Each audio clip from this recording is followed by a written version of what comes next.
Welcome to this topic, conditional statements.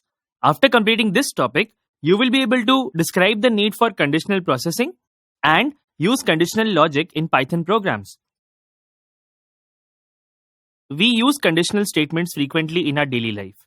Like, if there is no cake, I will eat a brownie. Or, if I don't have a class, I can go for a movie. Python also uses conditions while executing statements within code. By default, computers follow a simple input process output path sequentially and can be used in any application where one or more inputs are used to compute the result. Using computers to perform such simplistic tasks will be a waste of resources. We would like computers to perform more complex tasks where they take appropriate decisions depending on varying conditions. All computer languages provide the capability of such conditional execution in the program.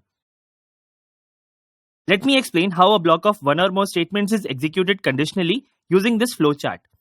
If the expression is true, statement 1 is executed, and if the expression is false, only statement 2 is executed. You can look at an example to understand the syntax better. First, let's initialize a variable called donut, which will store the number of donuts. Python uses the if keyword to implement decision control. Here, the expression to be evaluated is displayed after if. Also, you have to end the expression with a colon and press enter to start a block with increased indent. Let's pause a moment to understand the role of indentation here. All statements with the same level of indent after the if statement are executed together if the expression is true. To end this indented block, simply press backspace to dedent. So the expression donut is equals to 1 is evaluated. If it is true, the first block is executed and then the second block. If it's false, then directly the second block is executed. Did that make you want to order donuts? Let's write a program to calculate the total cost for the donuts you order based on the price per donut. Let's assume that you get a 10% discount if you spend more than 1000 rupees. First, we assign values to the variables price, quantity and amount.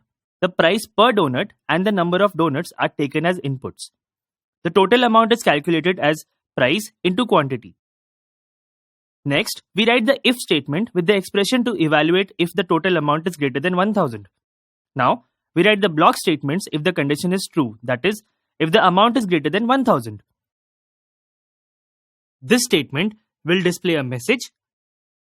This statement will calculate the discount, and this statement will recalculate the amount by reducing the discount. Finally, we add a statement for displaying the total amount. Observe how the indent determines the sequence in which these statements are executed. Statements to calculate the discount are executed only if the amount is more than 1000. But since the print statement for the total is written after the conditional block, it is executed even if the amount is less than 1000. One thing to note here, we are using the int function to convert the input into an integer. Depending upon different inputs, there are two scenarios for this code to run. First, when the input amount is greater than rupees 1000 and the discount is applicable. Second, when the input amount is less than rupees 1000 and the discount is not applicable. So, hope you got a hang of this concept, the if conditional statement. Next, you will learn about adding an else condition to the if statement.